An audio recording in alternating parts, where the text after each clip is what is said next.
quite a bit of ice on these solar panels, and I'm not going to get off with this broom. But once you get just a little bit of this slack exposed, once the sun comes out, if we ever see the sun again, we haven't seen it in weeks, it definitely melts it right off right away. Expose just a little bit, and once that sun hits it, these things heat right up, and the rest of this will just melt right off.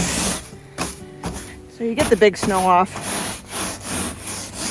Get what you can off. Try to be careful. That's why we use a broom. We have a little shovel if it gets really, really thick, but I like to be gentle with them and just use the broom. But winter's finally here, I think. It's absolutely beautiful out here, though.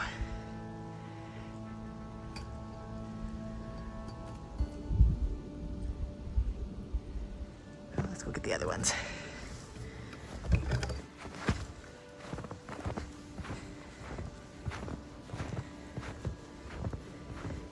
It's so peaceful out here. I'm starting to get just a little bit worried about the weather this year. If it's too warm, make for a really bad maple syrup season. So I need it cold for at least a little while.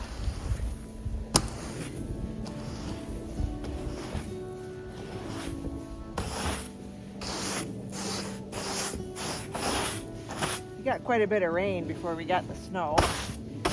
It's all ice underneath it.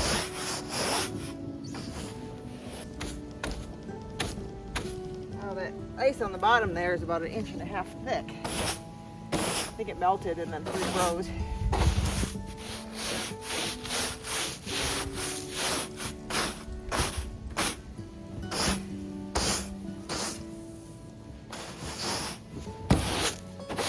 I'm not supposed to see any sun coming up. It's supposed to get a whole lot colder. The snow is so heavy. Look at these poor little trees. Just bent right over, every single one of them. It's a heavy, wet snow.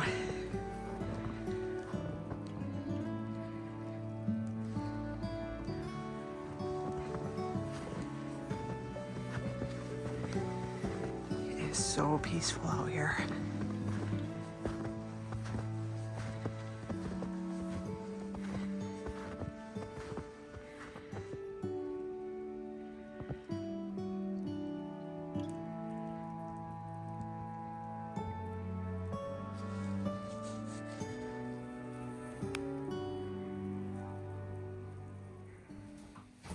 Hey everybody, welcome back to the channel. Today we are preparing for the storm. We have a big winter storm coming. It's predicted to be snowing for about 24 hours starting this afternoon. We already had a smaller storm earlier this week, and we have another wave of the storm coming this afternoon into late Saturday. So when I first watched the weather forecast for the first storm that came through, which actually didn't end up being very much of a storm, we got about 4 inches here where we're at.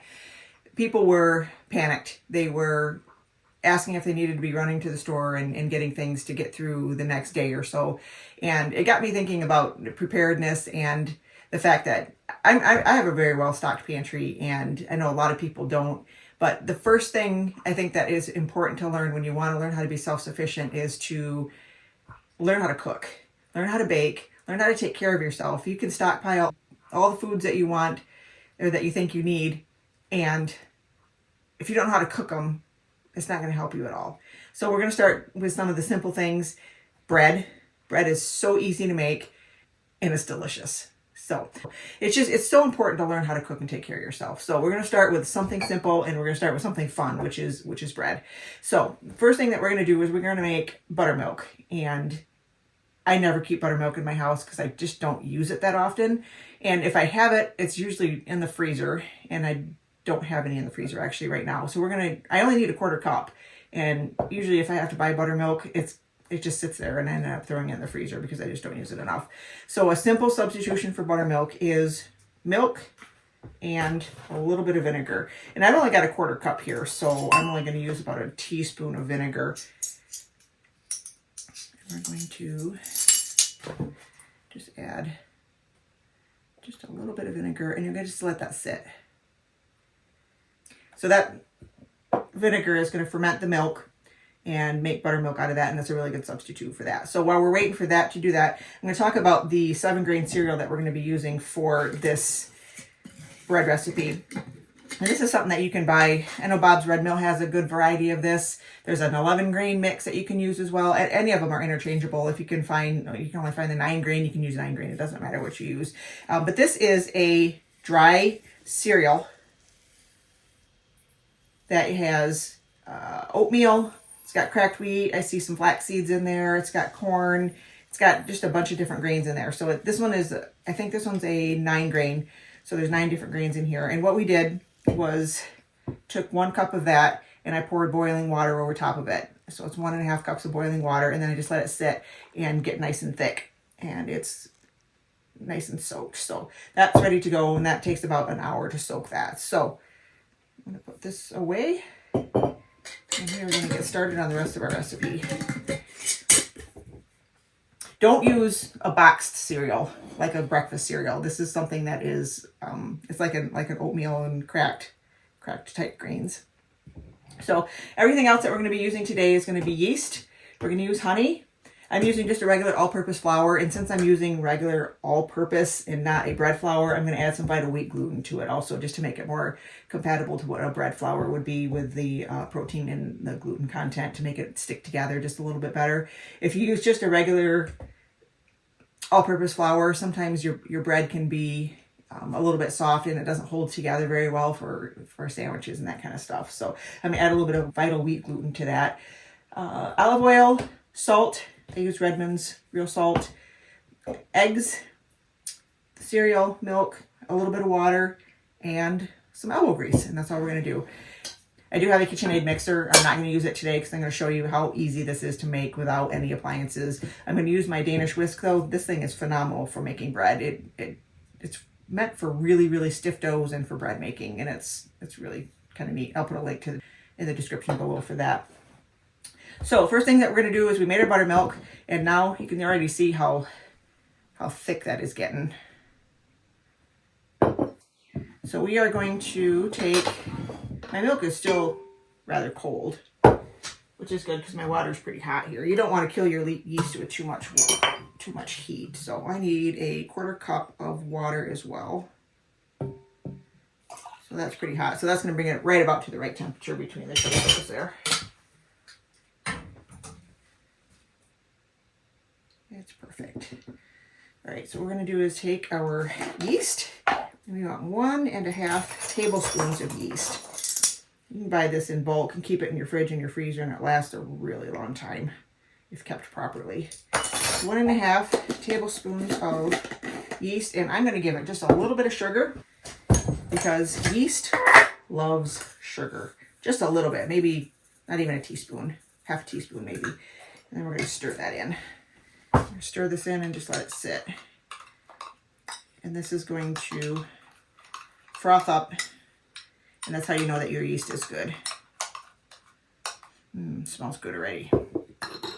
So while we're waiting for our yeast to proof, we're going to take our hot cereal. It isn't hot anymore, and it doesn't need to be, but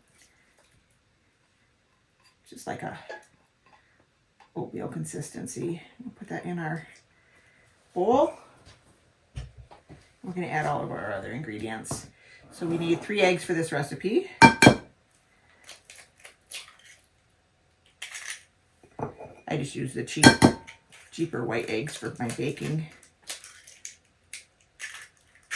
Save the good organic ones for eating fresh. The goal is to get chickens this year. I don't know if that's going to happen or not, but that's my goal. So our eggs and our cereal are in. We're just going to mix them together. All right, our salt. We're going to add our salt separately from our yeast because salt can kill your yeast, and you want to add it separately. So we need 1 tablespoon of salt.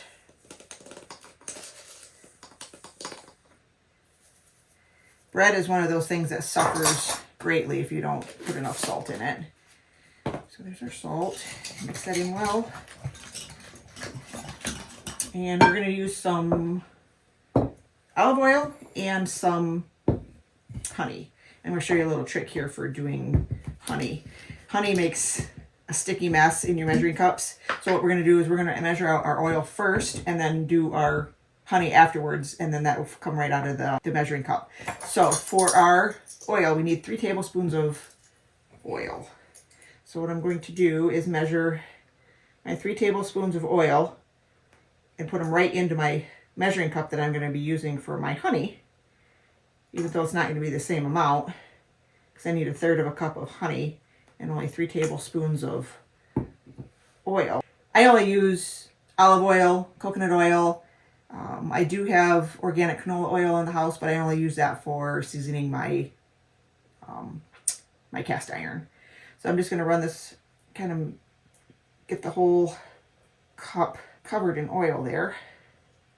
And now it's got oil all over it. And now we're going to measure out our 1/3 cup of honey. And I obviously buy my honey in a gallon at a time. Probably about time to put my honey in a smaller container and plan on getting my next gallon. We buy it from friends that do honey, and that honey will just slip right out of that measuring cup right there. Now it's clean. Just a little bit on the outside. Put that right there. Good pure Michigan honey with nothing in it. I'm gonna mix that all up together. And our yeast is getting nice and proofed. 2 tablespoons of melted butter.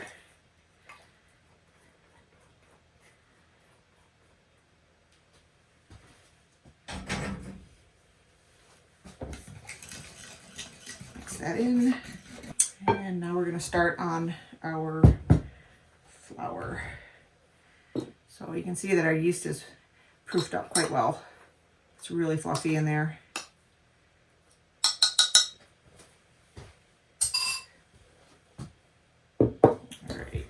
So this recipe calls for 4.5 to 5 cups of flour. And with bread recipes, when it gives you 4.5 to 5 cups of flour, flour is one of those things where you're going to be adding either a little bit less or a little bit more than what the recipe says, depending on what conditions you're in. If you're in a really humid environment, you might be using a little bit more than that. If you're in a very dry environment, you might not use enough, as much of that. So we're going to start out with 2 full cups. And remember to never shake your flour down. You always want to fluff it up really good. And then scoop it out, because that gives you the most proper measurements. All right. So we're going to get this started here a little bit. Now we're going to add our yeast mixture. This is the yeast and the buttermilk and the water. All of that in there. And your yeast is going to proof faster or better with the right temperature. If I had this too hot, I was going to kill my yeast. If it's not hot enough or not warm enough, it's going to take a little bit longer to proof. So we're going to just start mixing this together. This is where this dough whisk just works really, really good. This is such a delicious bread with all these grains in it. You could probably get away with adding a little bit of whole wheat flour into this as well. I wouldn't do it all whole wheat. It would be pretty dense loaf, but you could probably do half and half whole wheat and half regular all-purpose flour. We're going to add our vital wheat gluten also. I'm going to use my tablespoon.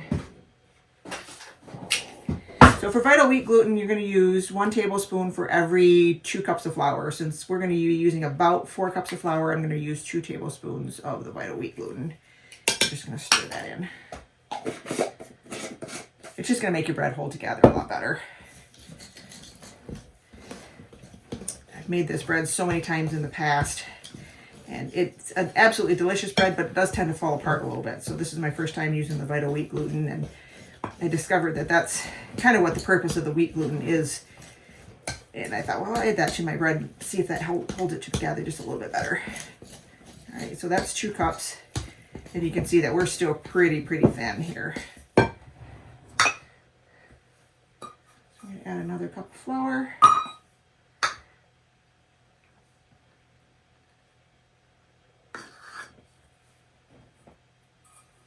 And it's just important when you're making bread, don't add all of your flour at the same time. Because like I said, you might not be using all of it, and then you're going to end up with a really dry or dense loaf if you have too much flour in there. You can always add a little bit more in, but you can't take it back out.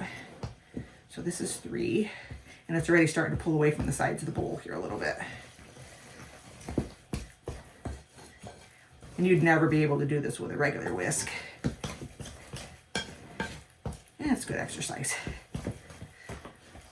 All right, so that's 3 cups. And I'm scooping into my measuring cup and then just leveling off. And I don't even want to add this 4th cup all the way. I'm going to leave some of it in there just to make it a little bit easier to incorporate it in there. Because there's a point when this whisk isn't going to help me either. I'm going to have to just put it on the counter and knead it. And it needs to be kneaded anyway. It helps develop the gluten. There are so many easy bread recipes. My daughter used to make this when she was younger. She wanted to get really good at bread making. She was probably about 13, 14 when she was making it. And she was making probably 6 to 8 loaves a week and selling them to different people just till she got really good at it. And she was better at it than I was for a while. All right, so this is still not quite 4 cups yet. And it's already pulling away from the side here. And if you have a KitchenAid mixer, this is a perfect recipe for that to use also. But like I said, I'm just showing you how easy it is to make this bread. Another one of my favorite breads to make is like an English muffin bread. That's really good. That's easy. All you do is mix that together in one bowl and you put it in your pans and let it rise in your pans once. Bake it, you're done. There's no kneading.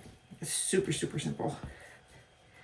All right, so here's the rest of cup number 4.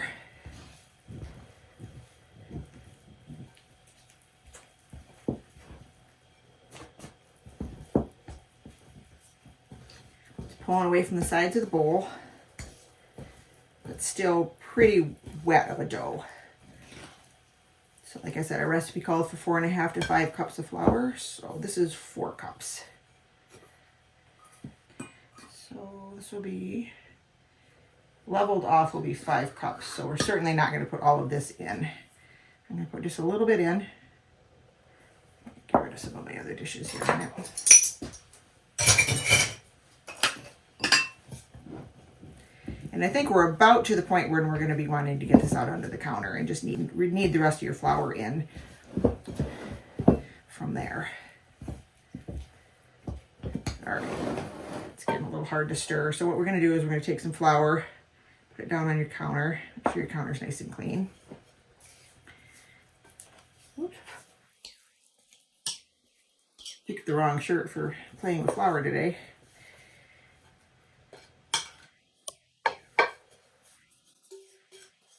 Get all the dough out of your bowl because we're going to reuse this bowl while we're letting it rise.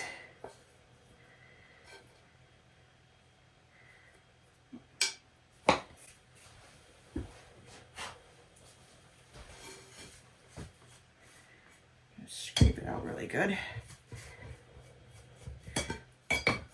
We want to be able to oil up our bowl, so we don't want all this dough sitting in here. All right, set our bowl aside. Clean off our whisk, and it's still really tacky of a dough.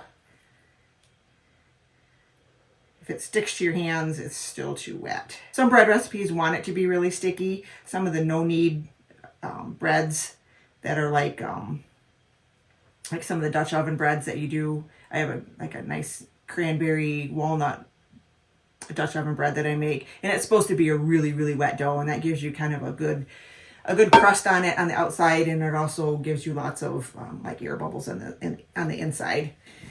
All right, and a bench scraper will really help you out with this also. So what we're gonna do is just kind of scrape this up. If you don't have one of these, you can just do this with your hands as well. I'm just trying to mix a little bit of that flour that's on my counter into the bread on the outside. So at least the outside is not really tacky, and I can already put my hand on here and the dough does not stick to my hands. And that's what we're looking for. But there's other spots where it does. So we have our flour measured out. This would be cup number 5 if we used all of this. So I'm just going to take some of that flour. I like to keep track of how much extra I have to use, so I like to have it measured out. And we're just going to knead.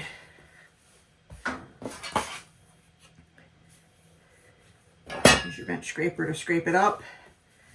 And just knead. And it's sticking to my counter a little bit, so that's why I'm scraping it up a little bit with the bench scraper. And when it does that, you're going to add just a little bit more flour underneath. And on the top. All right, that's a little bit better. You should be able to just turn your dough on your counter like this and just knead it. And what I do is I turn it, pull the part that's farthest away from me back, fold it over, and then just push it. Turn it, fold it, push it. Turn it, fold it, push it. And that's a really good way to learn how to knead. And that's just, it keeps it nice and even if you're just doing it the same way. Everybody's got their own way that they do it. And this flour's getting really incorporated in here. And it's still pretty tacky because it's still sticking to my fingers. So we may very well end up using just a little bit more than what that 5 cups of flour that this recipe calls for. And this bread dough is really versatile. You can use it for regular bread. I've made it into dinner rolls. You can make round loaves. You can make sandwich loaves with it. You can do whatever you want with it. All right. And this dough feels a little bit different than what a regular bread dough would feel like because you got all these grains in here. But you can see that I'm almost got my 5 cups. That's the 5 cups right here. And it's still sticking to my hands quite a bit. So I'm going to keep adding. And remember, the flour does take a little bit of time to absorb, so you don't want to be going overboard too quickly. So knead it for a little while. If it still feels really tacky after a minute or so, then you definitely want to add more flour. This still feels really, really sticky. It's sticking to my hands. Just a little bit of extra flour. In there, front and back, fold over and knead. Still just a little sticky. It shouldn't stick to your hands at all. And it really depends on the amount of water and liquid that you put in there. I think my cereal was just a little bit, had a little bit of extra water in it. I spilled my water when I was adding the boiling water to it, and then I added just a little bit extra just to make sure I had enough so it wasn't too dry. And I may have gotten just a little extra water, which is fine. You just have to compensate for that with a little bit of extra flour. See, now it's starting to not stick to my hands.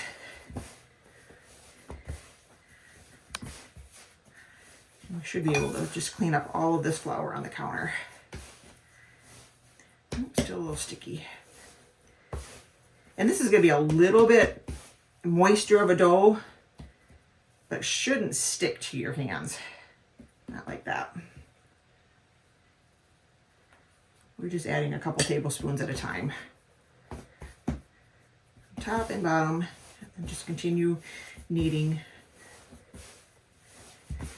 Turning, folding, pushing. This is really good exercise. And if you're doing this in a mixer, you're going to be watching for when this starts pulling away from the side of your bowl. Then you know that it's good. And sometimes even when I'm using my mixer, I still take it out and knead it by hand for a minute or so on the counter just to make sure that it's the right consistency that I want. Because if you're not doing hands-on and you're just depending on the looks of your mixer, whether or not it's pulling away from the bowl or not, you still can't quite tell what your bread feels like. You want to know what it feels like, not just what it looks like. Because it can look good and still be really sticky or really, really dry. Here, we're getting better.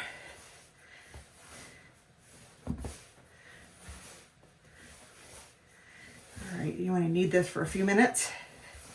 And I think with this batch, I think I'm going to do 1 loaf of bread, and I'm going to do some dinner rolls with the other half. 2 loaves of bread for us is a lot of bread. And you want to remember that when you're making your own homemade bread, you don't have those preservatives in it. So it's not going to last quite as long as what your store-bought bread is. But it's going to be a whole lot healthier for you and a whole lot cheaper.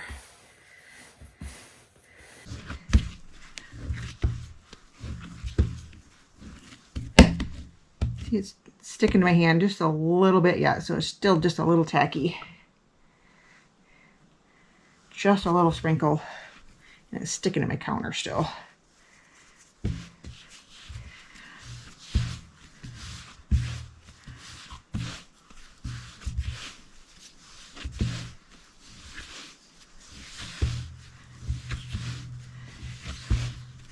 You want it to feel nice and smooth, not dry, but not too moist either. You want it to just not stick to your hands. All right, so this looks good. I can pick it up. It's not sticking to my hands. It feels nice and dry, and it feels nice and bread-like. All right, so what we're gonna do is just take our bowl that we started with, silicone brush, take a little butter, and just spread butter all through our dish here. And that's just gonna keep the bread dough from sticking as it's rising. And you don't even need to clean out your bowl, because this is what we used to start it anyway, so. All right, you're gonna pick it up, you're gonna stick it in your bowl, top side down, and then flip it over. That just helps keep the top moist. And then we use a nice tea towel, cover it up, and we're gonna put it in front of the wood stove or any warm place would work, but for us, we're gonna put it right in front of the wood stove for about an hour, hour and a half, until it's doubled in size. Okay, so we are back, and our bread is risen. It was sitting by the wood stove for a while. She sat for about an hour and a half, and it's definitely nice and risen. So I'm going to be making some dinner rolls with this, and then 1 loaf of bread. This recipe makes 2 loaves of bread normally, and you could do this in 2 of the normal size bread tins for 2 loaves. You can do 3 small round loaves, or you can do all dinner rolls. You probably get about 24 of them. So you can do this. It's really versatile. You can do whatever you want with it. But because we have some leftover pork, I'm going to be making some pulled pork sandwiches. So we definitely want the rolls, and then we'll have the bread for whatever we want. This bread makes a phenomenal egg salad sandwich. So that might be tomorrow's lunch. So first thing I want to do is put a little bit of flour on my counter. And we are going to flip it out upside down. And if you greased your bowl good, it should all come out. And then what we're going to do is take a little bit more flour. I like to just get a little bit of flour on the outside and just kind of rub it in just a little bit, just so that your knife or whatever you're going to use to cut it doesn't stick. And I'm going to cut this right in half, and I'm just using my bench scraper for this. Try not to punch it down too much. Now I got 2 equal halves. I'm going to move that one aside. And with this one right here, I'm going to just bring the ends in from both sides, and then kind of form it into a, I forgot to,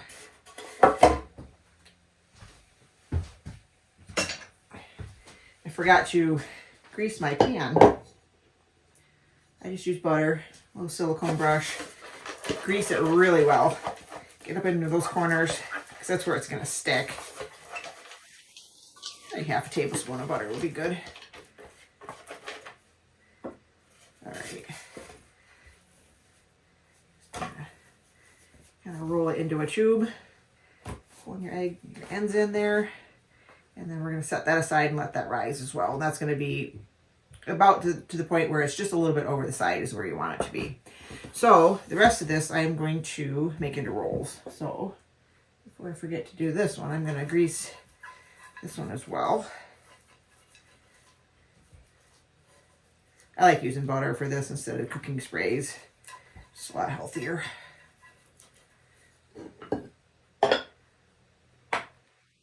Alright, so try and get this into a shape that I can cut evenly here. So I'm probably going to do 12 rolls. So cut these into about 12 equal pieces. I'm going to roll these out and let these rise as well.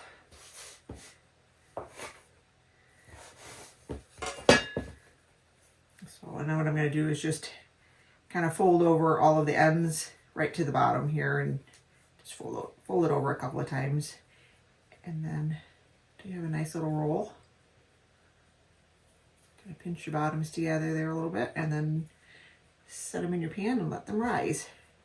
Some of these are a little bit bigger than the others, so you can cut them and add them to the other ones that are a little small.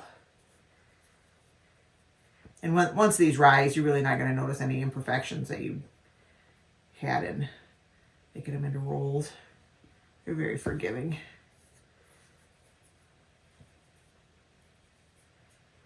So while I was waiting for the bread to rise, we went and got one more propane tank filled up. We use propane on our generator. So we are all prepared. We have plenty of food.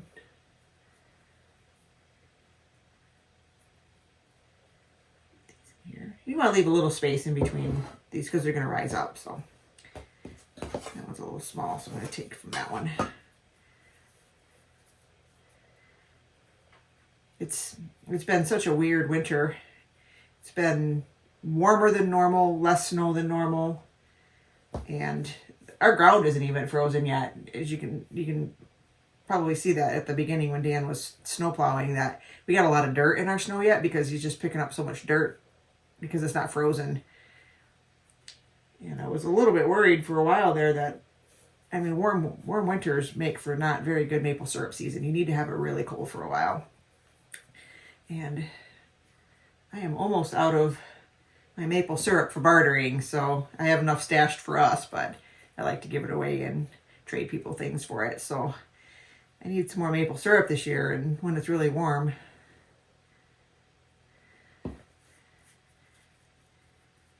You don't get good maple syrup when it's warm. Some of these are going to be a little bit bigger than others, but that's okay. Leaving just enough space in between for them to rise up a little bit.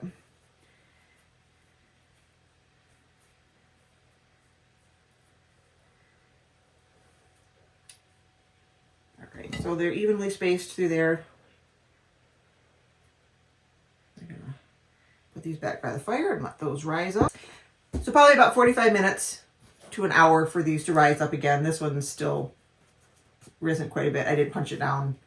This recipe doesn't really require it to be punched down a second time. So I'm just going to let that rise. These rolls will be nice and fluffy, and in probably about 20 minutes or so, we'll get the oven heated up and get that nice and hot so that when these are ready to go in, the oven will be ready.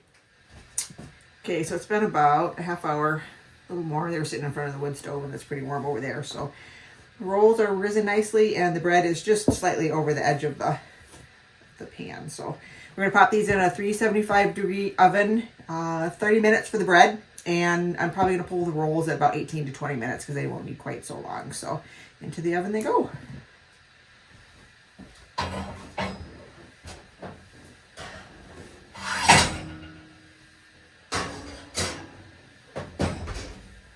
Okay, the rolls are ready. Look how beautiful those are. So in order to keep our crust soft, we are going to take some butter, a little silicone brush, and just brush the tops with butter. This will keep it soft. Make them taste really good too. So we have the barbecued pulled pork already ready on the stove. As soon as these are cool enough, we'll be able to try these out. The bread's still in the oven because that's a little bit bigger of a loaf, so that's got another 10 minutes or so to go yet. So we're gonna let these cool here for a little while, and once they're cooled down, I'll show you what they look like inside. Perfect. So the bread is done. We're going to do the same thing to keep this crust nice and soft. It's so warm in here, this wood stove, and my butter's pretty melted already. But nice layer of butter right across the top. Keep it nice and soft. And then probably let it sit in this pan for about 10 minutes or so before I try and take it out. And we're going to let it cool on a cooling rack. And we'll see how well this does. Once you start making your own bread, you're going to realize how delicious it is and how artificial store-bought bread tastes. There's very few store-bought breads that I actually like. All right, perfect. About 10 minutes, we'll get these out. Get the rolls out as well. The pan's still pretty hot, so now we're going to dig into these.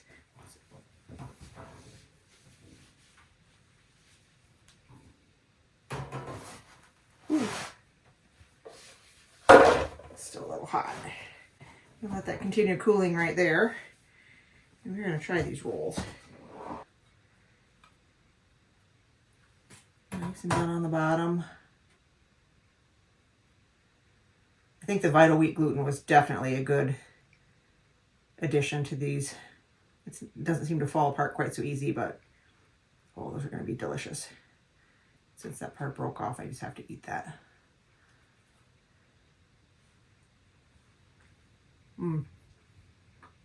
Perfect.